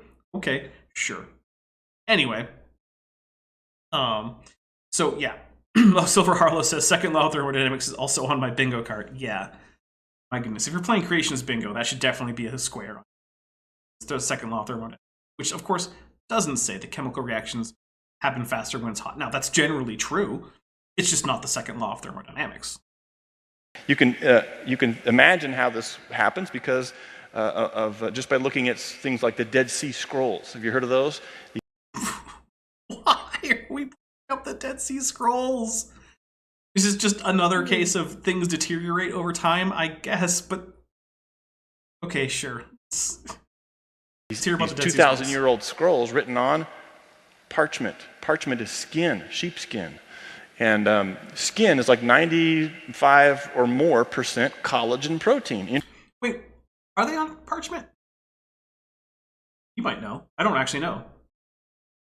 I would have thought papyrus because that's the common writing material from the time. So let's see if we can find out. You know what? I'm gonna make sure because material papyrus, parchment, and copper. Okay, then yeah, sure. Some of it at least is parchment. Yeah. Neat. All right. I would have guessed almost entirely papyrus, but yeah, I guess parchment. Part of it at least. Interwoven protein fibers to make, and look, even at 2,000 years old, the edges are fraying, and a lot of these Dead Sea Scrolls. Okay, but most of that's not chemical weathering, right? That's going to be mechanical problems, right? They've rubbed off, they've broken off, they were brittle, something jostled something, or most of this, like the collagen itself, is not primarily breaking down here. Are just completely falling apart. So when you go and see them, like I was able to see some of them on display in Fort Worth a couple years ago, they're behind glass cases, and big thick plexiglass cases to preserve and protect them because they're falling apart. They are. And some of that is, in fact, the collagen falling apart. I mean, that is part of it. So we do know that these things fall apart. Like the collagen that's been found in dinosaur bones. Except... Also, much of this pictured here, not collagen, much of that's actually heme, which we'll go over, I'm sure. We found them. Secular evolutionary scientists have found collagen protein in dinosaurs, including T-Rex femur bone, not just collagen protein, but whole structures like blood vessels and red blood cells inside blood vessels.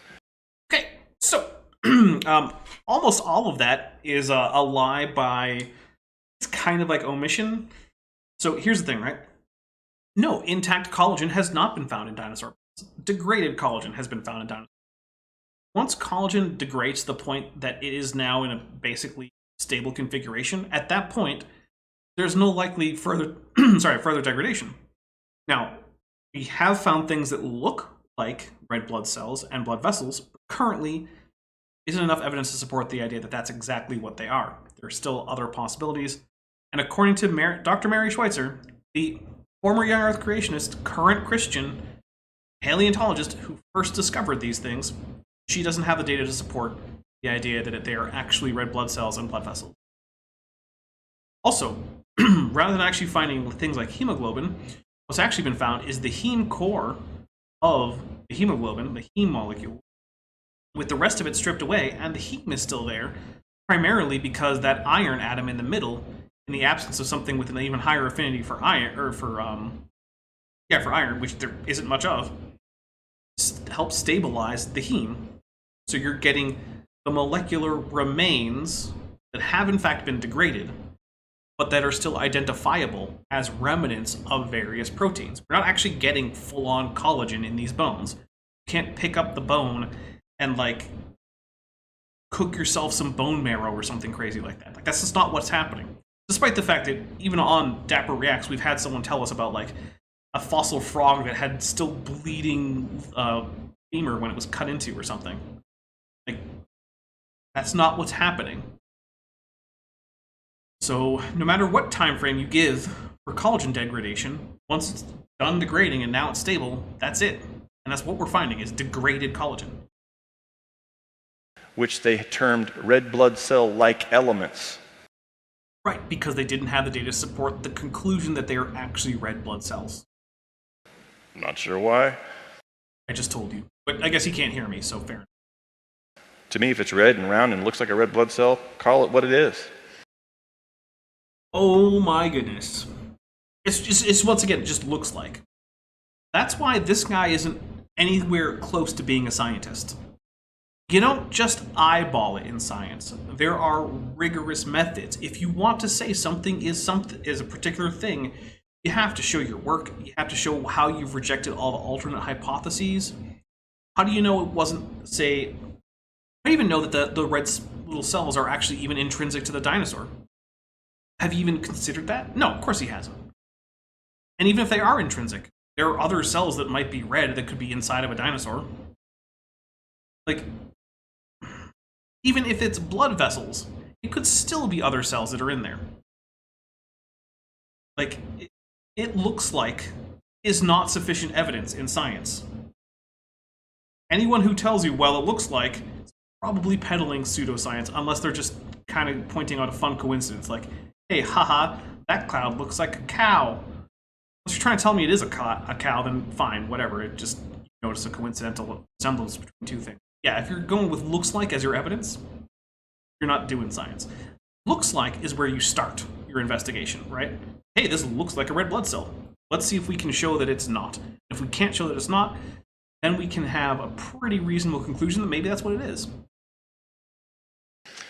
But, of course, the scientific community said, there's no way you can have collagen there because we know how long collagen lasts. It only lasts less than 1 million years, and these dinosaurs are many millions of years old. Actually, the bigger objection was that it probably wouldn't have stayed localized to the bone, because bones can be infiltrated by other things, including water, and probably would have been replaced by minerals as water was seeping in there, mineralizing the rest of it, things like that. The argument wasn't so much that, like, the molecules would have to fall apart, because remember, they did. The idea was more that, like, they'd probably be washed out of the fossil. Something would eventually eat them, and they'd be gone for that reason. But it turns out that no, some of these bones are actually well-sealed. The presence of the iron in the blood in the already well-sealed bone actually promotes longer preservation of various proteins, and again, they're still degraded. Fossils are. And so, the people who did this research went back into the field and got a hadrosaur bone. The people who did this research, you mean like Dr. Mary Schweitzer, a Christian, former young Earth creationist, who hasn't reconverted to young Earth creationism because she knows enough to know that this isn't evidence for young Earth creationism? Is that the people that we're talking about? Because yeah, it is, right? I like how they like to just gloss over the fact this discovery and the mainstream interpretation that is current are both by an evangelical Christian who used to be a young Earth creationist until she realized how untenable that position was. How did she realize it? Well, she went to school for paleontology and actually learned science. And here's me next to a hadrosaur bone that was on display in Dallas. And these are the ones that, the duck-bill dinosaurs, like those. Nope. And this is an adult hadrosaur. So the femur on this is really big, and the whole femur is above my head. So they broke open this femur, and they looked inside, and it was not fossilized. It wasn't just mineral. Now, when I was a kid, that's what I... So here we're getting into the ambiguity of the term fossilization versus permineralization. Colloquially, most people use those two things to mean the same thing. Technically, fossils don't have to be permineralized. They just have to be more than 10,000 years old and be the remains of some organism. Now, most really old fossils do tend to be permineralized, but it's not technically a requirement. So, like, I'm not going to knock them because this is definitely designed for, like, a lay audience, but it's also, like I said, not a requirement. Things become completely permineralized in order to count as fossils. Now, it gets extra confusing because sometimes partially permineralized fossils are called subfossils. So, yeah, there should be some cleanup with the vocabulary there, but I think that all these terms are so entrenched that it's probably not going to be fixed anytime soon. I was told is, when you see a dinosaur bone, all you have is a rock in the shape of the bone.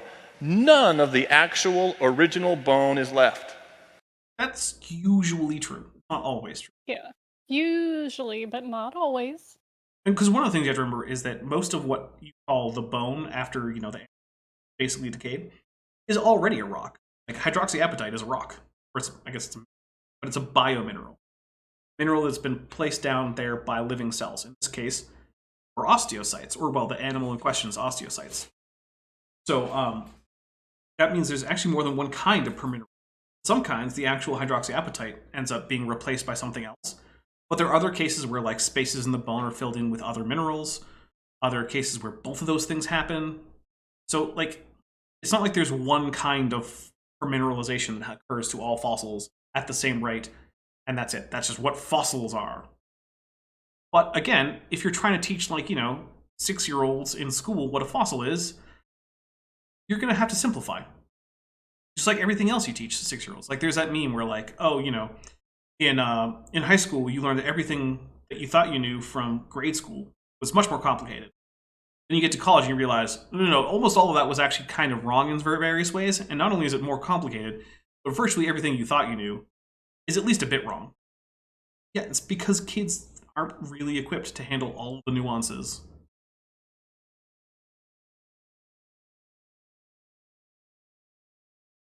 TD Lane says minerals are inorganic by definition. That's why I called it a biomineral, which is living things laying down what would otherwise be minerals. Wrong. I was told wrong. That's just a falsehood. Look at this. We have blood vessels. These are osteocytes still intact. The things at the bottom may in fact be osteocytes. Whether or not those are blood vessels up at top and on the left, I can't say. They look like blood vessels, and I wouldn't be surprised if they were. Bone cells, bone building cells, and then we have blood vessels with red blood cells still in them, connective tissue still soft and squishy, and it would rebound back to its original position. So I don't know about this find in particular, but that was true of some of the bits of material recovered from the T-Rex femur that Dr. Schweitzer originally found they stuff think, well, the creationist understanding is that, like, oh, it's just like flesh on a living animal. And I'm like, no, it's been degraded. And also, at least in the case of the T-Rex femur, in order to get at the soft, squishy stuff, it had to spend like 2 weeks in an acid bath, which was accidental in the first place. And they left it in there too long by accident, if memory serves.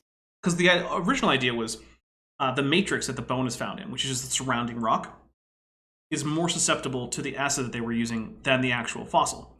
So if you put the fossil in there for a certain amount of time, you can dissolve the matrix while not dissolving any significant amount of actual fossil. So this is just a matrix removal technique. Chemical one instead of a mechanical one. So like the one that people usually think of is that you got the guy with the brush and the tiny little dental chisel, right? He's scraping away tiny amounts of rock from a fossil in some kind of a lab. Well, this is another option, right? There's a little acid bath, it helps dissolve the matrix, the bone stays there. Well, if you leave the bone in there for like 2 weeks, it'll dissolve the bone too. And then what you pull out of that are these little squishy bits, which are tiny microscopic degraded forms of collagen.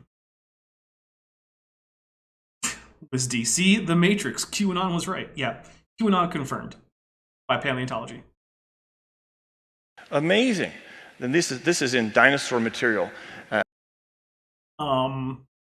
doesn't look like a dinosaur to me, but it's really bad quality photo, so maybe it is. But I don't know. And other fossils too, like a mosasaur. Okay, so this is a mosasaur, not a dinosaur. That makes more sense. It looks more like a mosasaur. Again, my goodness, this is the highest quality version of this I could find. I looked to see if there was a version that was in like 720 or something. No. It's like you get 360. That's it. You've heard of the mosasaur, right? These marine reptiles. I have. Extinct swimmers of the ancient seas. If they're extinct, I'm glad, because these things were scary. I wouldn't want to take a bath with one of these guys. I mean, I wouldn't want to take a bath with most of the predatory animals that are in the water today, but that doesn't make them all inherently scary. So, by the way, out of 48 people who voted, 97% have heard of collagen, 2% had not. Well, I'm glad that the 2% of you now know what collagen is, basically. But, you know what? I think we're going to wrap it up. We will continue with dinosaur soft tissue, or fossil soft tissue, right? Because this isn't a dinosaur. Next time, Ashanti. Yeah. Got anything coming up? Well, this week is going to be a very busy week for me in terms of Jewish stuff. So that's my most pressing concern. That makes sense.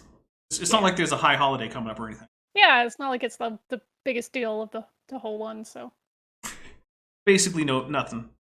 You're definitely not going to be spending hours and hours and hours doing various liturgical stuff. Yeah, definitely not going to be in a shul all day. Woohoo! Really, all day. Literally all day. Yep. Better have a big dinner the night before.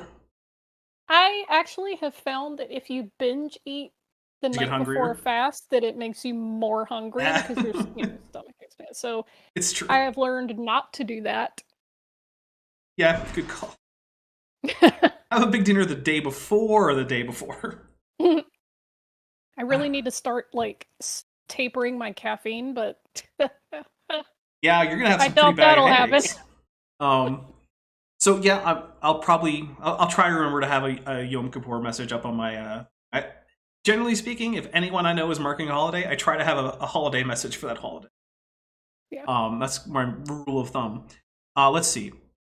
So on this channel though, Tuesday the 4th is going to be Kent with Bent 90 something or other, and Bent is going to be wearing pink tutu. Now, the first time we did the pink tutu, he put it on his waist, and we were like, well, that's completely invisible because it's just not in frame. So the solution we came to is he's probably going to wear it around his neck, so that basically all you'll see is Beethoven's head popping out of a pink tutu. Be itchy. Yeah, but it's. That is because basically, if super chats go to 120, then it puts on a pink tutu for the next time. Basically, what happens there. Let's see. So that'll be on the 4th. On the 6th, the second of 2 parts of my current Pete Greer series is going to be coming out, where Pete Greer doesn't understand. Lucy, the famous Australopithecus afarensis specimen. So he's gonna tell us all about how he doesn't get Lucy, which is, he really doesn't understand Lucy. Then on the 8th, there'll probably be something. There might be a follow-up to this. I don't know.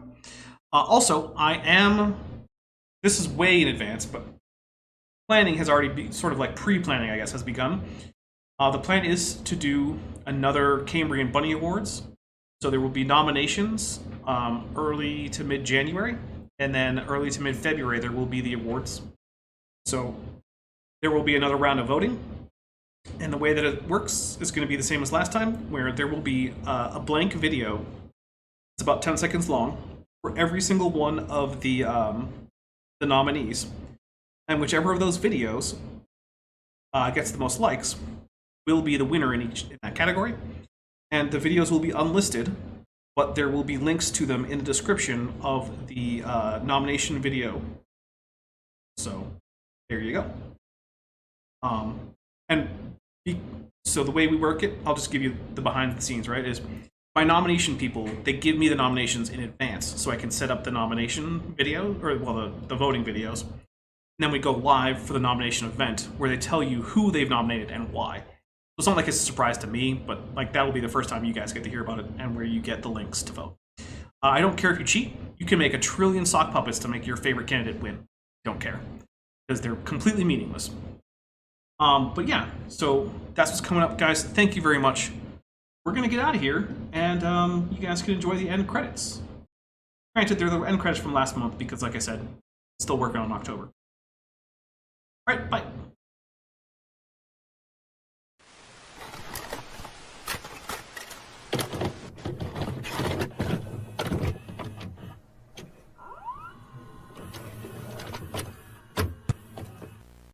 Thanks for watching, but before you go, I just want to say a special thank you to my channel members and my patrons, especially those pledging $20 or above. Bob Knob, Work in Progress, Benthoven, Denny5252, Ian Chen, Landon Knoll, Mabity Babbity, McSpooks, Sphincter of Doom, The Venerable Veed, and Patrick Dennis. As you probably know, YouTube is a very volatile platform, and from month to month my income on the channel can swing wildly. But the people you see on screen are directly supporting, so that I don't have to worry too much about that, and the channel can keep going as it is, and perhaps even improving. If you'd like to join this team, there are links below to join the channel or in the description to join the Patreon. The Patreon starts as low as $1 a month, and the channel memberships start as low as $1.99 a month. On Patreon, you can even get a discount for pledging annually. If you do decide to pledge, you'll get access to an exclusive Discord server just for channel supporters, as well as early access to all of my pre-recorded videos, often up to 2 months in advance. Higher tiers will unlock even better perks. Now, if an annual or monthly pledge isn't right for you, but you still want to support the channel, there is a merch store down in the description, as well as an Amazon wishlist, just for me. And if financial support isn't something you can or want to do, then if you still want to help out the channel, please just like and share these videos and make sure you comment on them. It really helps the channel out. Thanks again for watching.